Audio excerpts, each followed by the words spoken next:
चटाई पर तरह-तरह की कॉपी किताबें फैली थी और सलोनी उन किताबों में खोई हुई थी। किताबों में छपे अक्षरों को देखकर वह एक घिसे हुए पेन से उसकी आकृति उकेरती थी तो लगता था कोई चींटी स्याही में डुबकी लगाकर पन्ने पर चली हो। किताबों को पढ़ना उसे नहीं आता है, फिर भी उसमें छपे शब्दों की बनावट करने में उसे खूब मजा आता था। देर तक किताबों में खोए रहने के बाद सलोनी की नजर अपने घर की छोटी सी खिड़की पर पड़ी तो चौंक उठी। दोपहर का सूरज खिड़की के बीचों बीच जाने को ही था। यह समय तो अम्मा के काम से वापस आने का है। प्रचंड धूप में चलकर वह आती ही होगी।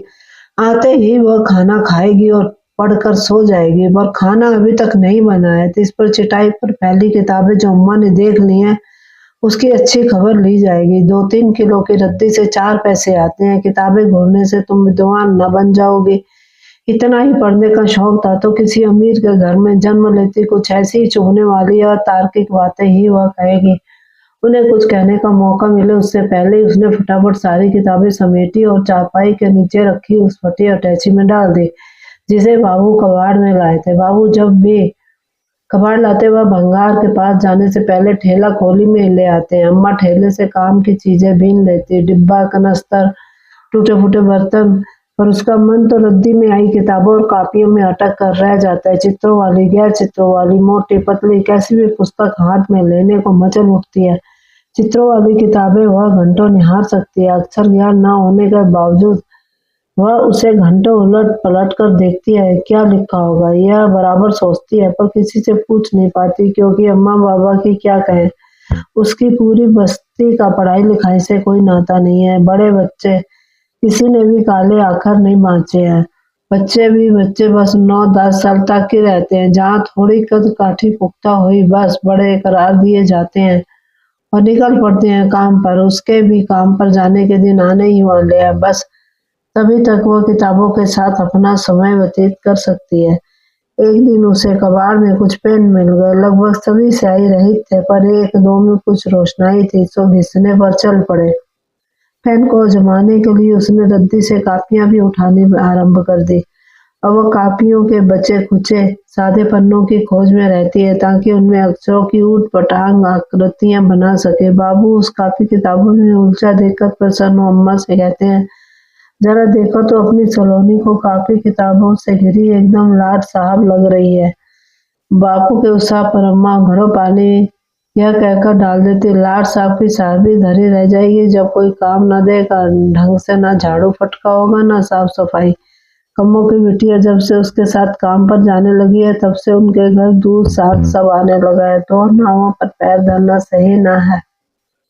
बाबू अम्मा की बात सुनकर चुप्पी साध लेते। वह भी कापी किताबें समेटकर चुपचाप घर के कामों में जुट जाती, पर अम्मा की आंखों से ओझल होते ही फिर से किताबें उसे बुला लेती हैं। बापू कबाड़ लाते हैं तो वह रद्दी में से फिर कुछ नया खोज लेती है, कोई और किताब और उसमें छपी बोलती आकृतियां। पर इन दिनों तो अम्मा उसकी किताबों की जानी दुश्मन बनी हुई है।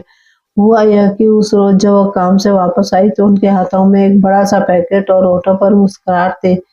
पैकेट से दूध की थैली और सब्जियां निकालते हुए प्रसन्नता से बोली, आज मालकिन छुट्टी पर गांव गई है। यह देख कितनी सारी सब्जियां और दूध दे दिया। कह रही थी सब खराब हो जाएगा तो तुम ले जाओ। अरे वाह, फिर तो दावत होगी आज, बढ़िया सी तरकारी और मीठे में खीर बनाओ। बाबू बोले तो अम्मा ने झट से खीर के लिए एक मुट्ठी चावल भिगोकर दूध चूल्हे पर चढ़ा दिया। उस वक्त वह किताबों में खोई थी। यह वह सुन ही नहीं पाई कि अम्मा बोल गई है कि इसे चम्मच से लगातार चलाती रहना। मैं बगल वाली काकी के यहाँ जा रही हूँ, जरा देर में आती हूँ। अम्मा वाकई जरा देर में आई। उस पर जरा देर में ही पतीले का दूध उबल उबल कर बाहर आ गया था। चावल के बर्तन की तली में लगा रंग बदल रहा था। क्रोधित अम्मा तो उसकी किताबें उसी वक्त चूल्हे में ही झोंक देती, पर बाबू ने यह कहकर हाथ पकड़ लिया कि रद्दी में गई तो एक थैली दूध आ ही जाएगा। तब से अम्मा और उसकी किताबों में ठमी है। अम्मा को उसका किताब प्रेम तनिक न भाता। बाबू बेचारे तो अम्मा के कहे पर चलने वाले जीव। जब तक उसकी अब तक की बटोरी सारी की सारी किताबें भंगार वाले के पास नहीं ले गए, उन्हें चैन से नहीं बैठने दिया। कुछ दिनों तक अम्मा उस पर नजर रखे रही कि किताब ठेले पर से ना उठा पाए, पर एक दिन अम्मा की नजर बचाकर कुछ किताबें उठा ली गई। बाबू ने अनदेखा किया तो उसमें कोई बड़ी बात नहीं है, बस आजकल उन्हीं किताबों में वो मन बहलाती है। विचारों के भवन में उलझी सलोनी अनमने मन से रोटी बनाने में जुट गई। अम्मा को नाराज होने का मौका वह देना नहीं चाहती। जाने कब रौद्र रूप धारण कर ले और उसकी भां पकड़कर अपने साथ काम के लिए ठठरा के ले चले। वैसे ही आजकल अम्मा कुछ को साथ ले जाने की धुन चढ़ी है। कहती है वो साथ गई तो मदद हो जाएगी, एक और घर काम के लिए पकड़ सकती है। 4 पैसे बढ़ जाएंगे तो अपनी खोली घर खरीदने का सपना पूरा हो जाएगा। खोली का मालिक रोज किराया बढ़ाने की बात करता है। अपनी खोली के लिए अम्मा के साथ काम करना जाना तो पड़ेगा।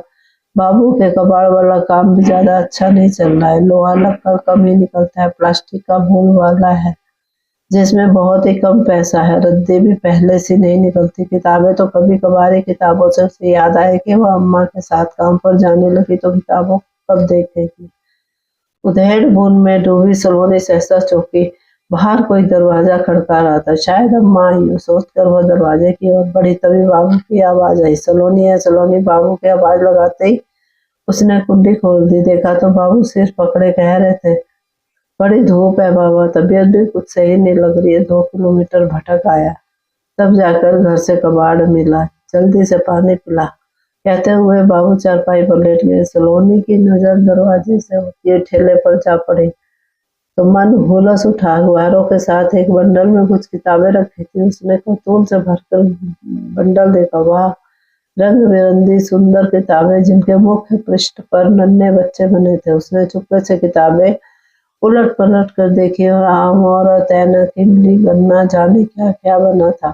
दूसरी किताब में बिल्ली, गेंद, कुत्ता, घोड़ा, मछली बनी थी और तीसरी को देखकर उसके सिर खुजाया। अजीब अजीब से निशान। और चौथी पांचवी खोलते उससे पहले बाबू की आवाज आई, है सलोनी, कुछ खाने को दे तो भंगार वाले के यहाँ दे आऊं। वह चेती और झटपट पूरा का पूरा बंडल उठा लिया। बाबू आंख मूंदे लेटे थे, इसलिए वह जान ही नहीं पाए कि उसने पूरा बंडल चारपाई के नीचे सरका दिया है। रोटी खाकर जब बाबू चले गए तब अम्मा आई। वह भी खाना खाकर बेसुध लेट गई। शाम को 4 बजे जब वह फिर से काम पर निकली तो सलोनी ने फुर्ती से किताबें निकाली और रंग बिरंगी, आह कितनी सुंदर किताबें। उसका मन प्रफुल्लित हो गया। एक मोटी सी किताब उसने खोली तो देखा उसके पहले पन्ने पर एक तस्वीर चिपकी हुई थी। सचमुच की रंगीन तस्वीर, जिसमें 2 गोल मटोल बच्चे के साथ उनके माता पिता। किताब में रंगीन तस्वीर क्यों लगाई थी? वह सोच ही रही थी कि दरवाजा खड़का और उसने फुर्ती से किताबें चारपाई के नीचे धकेल दी। दरवाजा खुला तो एक भद्रजन खड़ा था। उसके साथ था पड़ोसी की खोली में रहने वाला बालक संजू। ये अंकल तुम्हारे बाबू के बारे में पूछ रहे थे। संजू ने भद्रजन की ओर इशारा किया तो सलोनी ने ध्यान से उन्हें देखा। कपड़ों से वह रईस लगते थे, उम्र बाबू जितनी या शायद उससे ज्यादा थी। जी कहिए, सलोनी ने कुछ विस्मय से पूछा, तुम्हारे घर से कबाड़ कौन ले जाता है? हमारे बाबू पर। वो तो इस समय आधी बात मुंह से निकली थी, देखा सामने से बाबू चले आ रहे हैं, साथ में अम्मा। क्या हुआ सलोनी? बाबू ने पूछा तो वो आदमी उन्हें उत्तेजना से चिल्ला कर बोला, रे तुम ही तो आए थे ना आज कबाड़ लेने। जी जी, क्यों, क्या हुआ? बाबू अटपटाए और अम्मा आशंकाग्रस्त नजर से उस आदमी को ताकने लगी जो बेसब्र होकर पूछ रहा था कि आज हमारे जो घर से कबाड़ ले गए थे वो कहाँ है? भंगार वाले के पास साहब। बाबू इसमें से बोले, चलो जल्दी ले चलो मुझे। वहां पर क्यों? कबाड़ में कुछ कीमती सामान निकल गया। हाँ बहुत कीमती, वो आदमी उतावलेपन से बोला। मैं ले तो चलूं, पर भूसे में सुई ढूंढने जैसा होगा उसका मेरे पास। जैसे बहुत लोग कबाड़ देते हैं सब, अब तो सबका कबाड़ अलग अलग थैलों में बंद हो गया होगा। अरे तुम चलो तो भाई, रद्दी में किताबें दिख जाएंगी, इतनी मुश्किल नहीं होगा ढूंढना। रद्दी किताबें? सलोनी के बाबू बाबू हचकचाए और अम्मा ने सिर पकड़ लिया और उस आदमी के चेहरे पर अफसोस के भाव तिर आए थे। दरअसल आज रद्दी में गलती से मेरे बच्चों की किताबें चली गई हैं। उनकी नर्सरी और पहली कक्षा की किताबें आज तक संभाल कर रखी थी। पत्नी बहुत दुखी हो रही है, वह कह रही है कहीं से भी ढूंढ कर लाओ। सलोनी की अम्मा और बाबूजी मुंह बाए सुन रहे थे। वह अपनी व्यथा कह रहा था। बच्चे अब बड़े ओहदों पर हैं, पर हमें उनके छुटपन की यादों को संजोए हैं। कभी कभार देखकर मन तृप्त कर लेते हैं। उनके स्कूल की पहली वर्दी किताबें अब तक संभाल रखी थी, पर आज गड़बड़ हो गई। घर की साफ सफाई में उनके बचपन की धरोहर कब रद्दी में आ मिली, बेध्यानी में कब कबाड़ में निकल गई, जान ही न पाए। सलोनी के बाबू माथे को रगड़ते हुए बेवजह कैसे रा पड़ी मुसीबत से छुटकारा कैसे पाए, सोच ही रहे थे कि तभी सलोनी की आवाज आई, अंकल जी ये किताबें तो नहीं है? अरे हाँ यही तो है। वह किताबों की ओर लपका और उन्हें फिर सीने से लगा लिया, एकदम वैसे जैसे सलोनी लगाती है। वह प्यार से एक एक किताब को यूं सहलाने लगा जैसे सलोनी सहलाती है। बाबू के चेहरे पर राहत के भाव थे, जब भी अम्मा सलोनी को खा जाने वाली नजरों से घूर रही थी। उस आदमी ने तत्परता से जेब में हाथ डालकर 100 रुपए का कड़क नोट निकाला और सलोनी बाबू की ओर बढ़ाया तो वह हिचकिचाए, साहब इसके अगदार हम नहीं, हमारी बिटिया, इसे आदत है ठेले से कॉपी किताबें उठाने की, बेटी हम तुमको नई किताबें दिला देंगे। वह आदमी बोला तो सलोनी की अम्मा बोली, क्या कीजिएगा? नई किताबें देकर इसके लिए काला अक्षर भैंस बराबर है, इसके लिए ही क्या, हमारी पूरी बस्ती में कोई पढ़ना लिखना नहीं जानता है, फिर इसने ये किताबें क्यों ली? शौक है साहब पर ये भाग ली, यह नहीं जानती कि किताबें छूने से ज्ञान नहीं आता, पढ़ने के लिए गुरु भी चाहिए। ओहो, उस आदमी ने कुछ सोचा और फिर नोट सलोनी की ओर बढ़ा दिया। बिटिया तुम ही ले लो, मिठाई खा लेना। पर ये क्या, सलोनी ने मुंह बनाया और भीतर चली गई। भद्रजन धन्यवाद देकर जा चुके थे। अम्मा भी सलोनी को कुछ नहीं कहा, शायद 100 रुपए पा जाने की खुशी रही होगी, पर सलोनी उदास थी। रातों रात आंखों के सामने वो रंग बिरंगी किताबें नाचती रही। सुबह सुबह दरवाजा फिर खड़का खुला। सलोनी कल शाम वाले अंकल को देख हैरान थी। आज उनके साथ एक आंटी भी थी। ये मेरी पत्नी अभिलाषा। सबको कौतुक से ताकते हुए देखकर उन्होंने पत्नी का परिचय करवाया। क्या हुआ साहब? आशंका से भरकर सलोनी के बाबूजी ने पूछा तो आंटी अंकल की तरफ इशारा करके बता रहे थे कि आपकी बिटिया को पढ़ने का बहुत शौक है।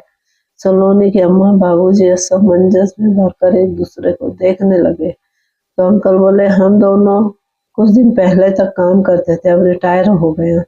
कई दिनों से सोच रहे थे कुछ ऐसा करें जिससे हमें संतोष मिले और समाज का भला हो। प्रत्युत्तर में सलोनी के अम्मा बाबूजी मौन ही रहे तो आंटी बोली, समाज से अब तक बहुत लिया है, अब लौटाना चाहते हैं। अभिलाषा जी की बातें सुनकर उनके चेहरे पर उलझन की रेखाएं गहराई तो वह हंसकर बोली, क्या हम बस्ती के बच्चों को पढ़ाने के लिए आ सकते हैं? अम्मा हमें पढ़ने नहीं देगी, सलोनी तपाक से बोली तो उसकी अम्मा उसे आंखों ही आंखों में घुड़की देते हुए कहने लगी, मेम साहब बहुत नेक विचार है, हम जैसों के लिए सपना है बच्चों को पढ़ाना, पर अम्मा तुम तो चिढ़ती थी, तब किताबों को तुम बस घूरा करती थी, तू क्या जाने मन कैसा कैसा होता था, तेरी हाथ में किताबें देखकर तो फिर गुस्सा क्यों होती थी?